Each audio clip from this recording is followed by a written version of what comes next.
Voilà. Non, je ne vais pas rester très longtemps parce que le temps est avancé. Je vais juste lire quelques versets par rapport au sujet de prière qui ont été demandés. Donc, nous savons que le diable va toujours et toujours, tant qu'il n'est pas encore, le Seigneur n'est pas revenu, le diable va toujours venir tenter, essayer de déstabiliser les enfants de Dieu, soit par la maladie, soit par les circonstances, soit même par des rêves, par des visions, par beaucoup de choses, le diable peut venir.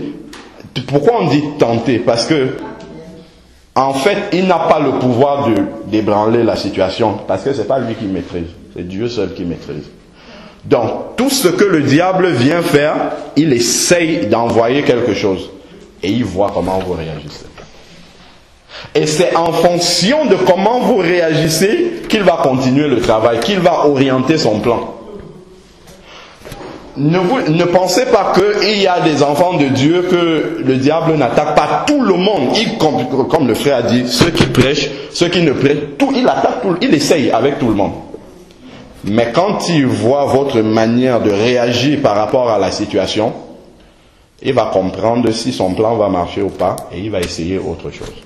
Mais quand il voit que vous êtes vraiment fondé sur la parole de Dieu, quand il voit que vous comprenez vraiment ce que vous faites avec le Seigneur, quand il voit que la parole de Dieu a vraiment pris racine en vous, il a beaucoup de mal. C'est ce qui s'est passé quand le diable est venu tenter Jésus dans le désert. Parce que le diable peut venir même avec la parole de Dieu. Dans le cas que j'ai cité là, pour la sœur ancienne catholique qui s'est convertie et qui s'est baptisée, il y a quelqu'un qui est de l'église réformée, de la famille, qui est venu avec un verset de la Bible, enfin même pas un verset, qui lui a dit, c'est écrit dans la parole de Dieu que même le baptême par aspersion est un bon baptême. On t'a menti. Pourquoi tu allais te faire baptiser par immersion? Faux. Il n'y a même pas un seul exemple dans la Bible. Je lui ai dit, si on te dit ça, dis-lui de te donner le verset. Comme ça, on va vérifier dans la parole. Donc le diable peut venir te faire douter, même en invoquant la parole de Dieu. Le diable a dit à Jésus, si tu es vraiment le Fils de Dieu, fais ci, fais ça. Mais quand il vient comme ça, si la parole de Dieu a vraiment pris racine en nous, on ne cède pas. Parce qu'on sait en quoi on a cru. Souvent, nous, chrétiens, nous vacillons beaucoup devant les situations parce que la parole de Dieu n'a pas suffisamment pris racine dans notre vie. Mais quand on est certain dans la parole de Dieu, l'épreuve sera toujours là, la maladie peut arriver, mais nous savons que le diable ne contrôle pas les ficelles. La Bible nous dit, c'est dans Romains 8, 28, tout concourt au bien de ceux qui aiment Dieu. C'est-à-dire que Dieu, dans certaines situations, va laisser que ça se fasse. Pourquoi il laisse que ça se fasse dans votre vie? C'est pour vous aider vous-même. C'est pas parce que le Seigneur vous a abandonné. Non. C'est parce que le Seigneur, au travers des différentes situations que nous vivons, nous permet d'évaluer la place que la parole de Dieu prend dans notre vie et comment est-ce qu'on la met en pratique. Parce que s'il n'y avait pas ces différents événements-là, je pense même d'ailleurs que c'est pour cela que le Seigneur laisse encore le diable intervenir dans nos vies, parce que le diable lui-même, il ne le sait pas, mais il participe au plan de Dieu. Il participe à ce que la stature parfaite de Christ puisse grandir dans la vie des enfants de Dieu. Parce que quand il vient nous attaquer comme ça, ce sont ces situations-là qui nous permettent de mettre en pratique ce qu'on a appris de la parole de Dieu et de nous voir évoluer. Quand vous traversez une situation, après il y a une situation un peu plus compliquée qui arrive et ainsi de suite. À chaque fois, vous passez l'examen, le Seigneur vous donne un examen après, et c'est comme ça que vous grandissez avec le Seigneur. Mais s'il n'y avait pas toutes ces épreuves-là, toutes ces maladies, tous ces combats-là, mais cette parole-là ne pourrait pas réellement se réaliser dans nos vies. C'est pour ça que tout cela doit venir. Et le Seigneur veut, au travers de ces situations, voir comment, au milieu de l'épreuve comme ça, je peux dire, je lève mes yeux vers les montagnes, et le secours me viendra d'en haut. C'est ça que le Seigneur veut. Il veut vraiment voir jusqu'où notre foi est enracinée en nous. Est-ce que dans la maladie, je peux glorifier Dieu? Il y a des hommes de Dieu qui sont restés malades. pendant très longtemps. Pourquoi? Parce que le Seigneur comprend que si il avait été debout, bon, il se mettrait devant une assemblée, il va prêcher l'évangile, mais ça va rester théorique.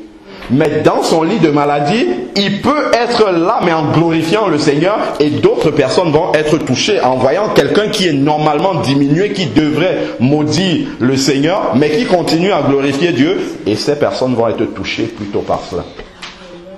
Donc c'est pour ça que souvent on ne comprend pas le plan de Dieu, on se dit bon, tous les enfants de Dieu doivent être comme ça, de leur situation, tout doit être... Non, souvent le Seigneur permet que ça arrive, parce qu'il veut se glorifier dans ces moments-là. Donc c'est pour ça qu'il faudrait que la parole de Dieu soit suffisamment enracinée en nous, que l'on sache quelle est notre identité en Christ. J'insiste toujours beaucoup dessus, parce que on perd souvent vite les pédales, on panique très vite dès qu'il y a des situations. Il faut savoir que tout le monde a ces situations, mais tout dépend de comment vous réagissez en face de ces situations-là. Je lis dans Colossiens 2, à partir même du verset 13. Colossiens 2, à partir du verset 13. Colossiens 2, verset 13. Il va dire, vous qui étiez morts par vos offenses et par l'incirconcision de votre chair, il vous a rendu la vie avec lui en nous faisant grâce pour toutes nos offenses. Nous étions morts avant. Dans la mort ici, il ne faut pas voir la mort physique parce qu'on avait toujours le souffle de vie, mais on était séparés de Dieu. Avant, on était séparés de Dieu parce que on ne faisait pas partie, on n'avait pas d'alliance avec le Seigneur, et il nous a pardonné nos offenses. Nos offenses, c'est ce qui nous empêchait d'avoir une relation avec le Seigneur. Donc il a enlevé ces offenses-là, ce qui nous permet maintenant d'avoir une relation directe avec le Seigneur. Il a, verset 14, il a effacé l'acte rédigé contre nous et dont les dispositions nous étaient contraires. Il l'a supprimé en la clouant à la croix. Souvent ces versets, si on les oublie, le frère disait tout à l'heure que le diable va toujours venir avec un dossier qui concerne votre passé. Quand le diable vient avec un dossier, même à moi ça m'arrive, et souvent ça sort de la bouche des chrétiens aussi. Ça sort de la bouche d'un chrétien qui vient vous rappeler quelque chose qui était passé. Même ma femme m'a déjà fait ça, parce qu'elle m'a connu quand je n'étais pas converti. Mais quand elle me dit ça, tout de suite je comprends d'où ça vient cette parole-là. C'est une parole qui veut vous faire. Je lui dis au nom de Jésus, moi je suis une nouvelle créature. Ce que tu racontes, ça fait partie du passé. Parce que quand on n'a pas le discernement, le diable utilise chaque seconde. Hein, on peut être en Dieu tout le temps, mais il y a des secondes comme ça où on n'est pas vigilant, où le diable vient, il a juste une petite parole, une petite pensée qu'il va glisser là. Et si on n'est pas vraiment stable dans le Seigneur, on va partir sur cette, ah oui, tiens, oui, finalement, en fait, c'est moi qui avais fait ça, dedans, je ne suis pas vraiment un enfant. Non, ça fait partie du passé. Il a supprimé en la clouant à la croix. Je suis devenu une nouvelle création. Ce qui concerne le passé, c'est rester sur la croix. Donc c'est fini. Je n'ai plus rien à voir.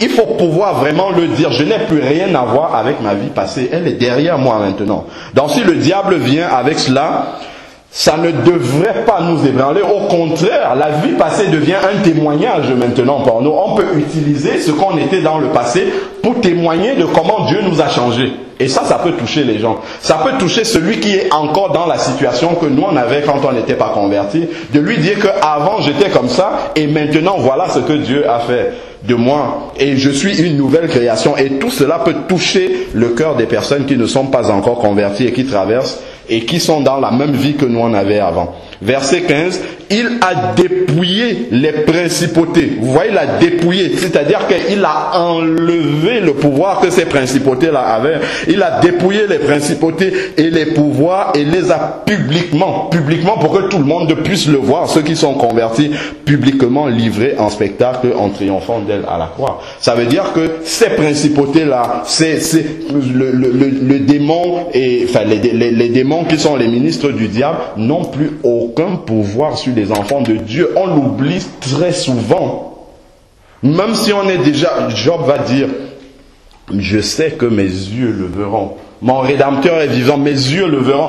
Quel que soit ce qui est en train de se passer ici, sur la terre, je sais que moi je suis branché au ciel et que mes yeux le verront. Quel que soit ce qui arrive, quel que soit comment je ressens mon corps, quel que soit jusqu'où le diable... D'ailleurs, quand on voit dans le cas de Job, le Seigneur lui a donné des limites, ne touche pas à sa vie. Et on voit que jusqu'à la fin, il n'a pas pu toucher à sa vie. Ça, c'est important de voir que c'est Dieu qui maîtrise le périmètre d'intervention du diable. Et le diable ne peut pas aller juste, il ne peut pas déborder ce que le Seigneur permet. Et quand on l'a bien compris, quelle que soit la situation, on dit tout concourt au bien de ceux qui aiment Dieu. Parce qu'on sait que le diable ne va pas traverser les limites de ce que Dieu a fixé. Et les limites de ce que Dieu a fixé sont les limites de ce que je peux supporter. Et ce sont les limites de ce dont j'ai besoin en ce moment pour avancer dans ma foi. Ça c'est important de le savoir. Ça, ce sont quelques versets là comme ça qu'on doit tout le temps avoir. On ne doit pas simplement lire, mais avoir cela dans la tête pour que dans la situation, qu'on puisse prononcer ces versets là, confesser la vérité de la parole de Dieu. Vous savez, juste la vérité de la parole de Dieu, le diable il connaît la parole de Dieu. Quand vous dites une parole qui vient de la Bible et que vous êtes sûr de cette parole là, le diable tremble. Le diable tremble, il sait qu'il ne peut rien vous faire. C'est comme ça qu'il teste les enfants de Dieu qui sont réellement solides dans la parole. Parce que quand il vient avec ça, vous lui dites je sais ceci, c'est écrit dans la Bible, il s'en va. Résistez et il s'enfuira loin de vous. On résiste avec quoi? C'est avec la parole de Dieu. C'est avec cette parole-là, quand on prononce les versets, en étant sûr de ce qu'on est en train de dire, en étant sûr que c'est le Seigneur qui maîtrise la situation jusqu'au bout. On a Romains 8.1. C'est pareil dans Romains 8.1. Il nous dit, il n'y a donc dès maintenant que j'ai donné ma vie au Seigneur, il n'y a plus aucune condamnation pour ceux qui sont en Jésus-Christ, qui marchent non selon la chair, c'est-à-dire ceux qui ont coupé avec la chair, c'est la vie passée. La chair, c'est ce qu'on était avant de se convertir au Seigneur, avant de passer par cette nouvelle naissance spirituelle qui nous a introduits dans la famille des enfants de Dieu. On a coupé, qui ne marchent plus selon qui ils étaient avant, mais qui marchent selon l'Esprit, c'est-à-dire qui marchent comme des enfants de Dieu. Il n'y a plus aucune condamnation pour eux. Donc le diable ne peut plus rien faire à ses enfants. Il peut essayer, il peut tenter des choses, mais il n'aura pas la victoire si et seulement si on sait qui nous sommes en Christ.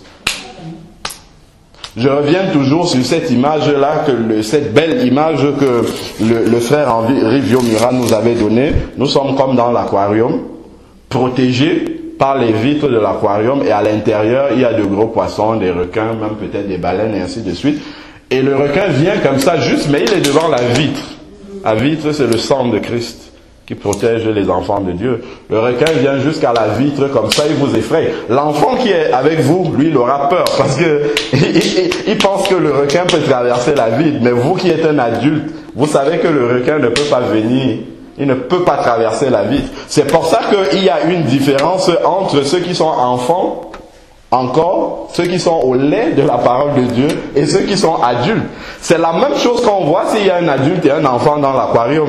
L'adulte n'aura pas peur, même si le poisson vient tout près comme ça, parce que la vitre est proche de lui, il n'aura pas peur, parce qu'il sait que, si vous allez dans les expositions du cirque avec les enfants, les lions, les fauves sont dans des cages. Nous savons qu'ils ne peuvent pas sortir de là, donc on peut s'approcher, mais l'enfant qui voit ça, il se dit qu'à tout moment, le lion peut sortir. Mais plus justement on est enraciné dans la parole de Dieu, plus on va avoir la réaction d'un adulte dans ces situations-là.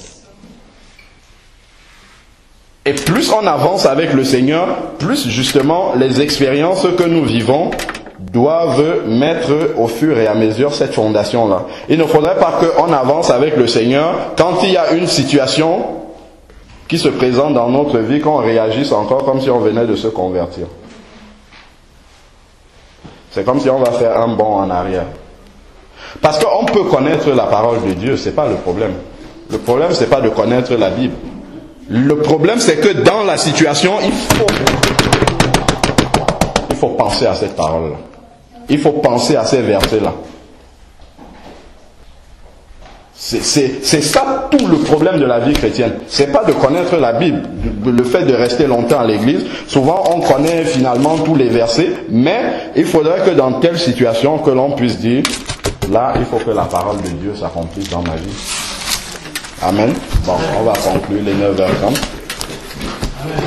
Seigneur Dieu Tout-Puissant, Père, nous te bénissons encore pour ce partage, Seigneur, de ta parole.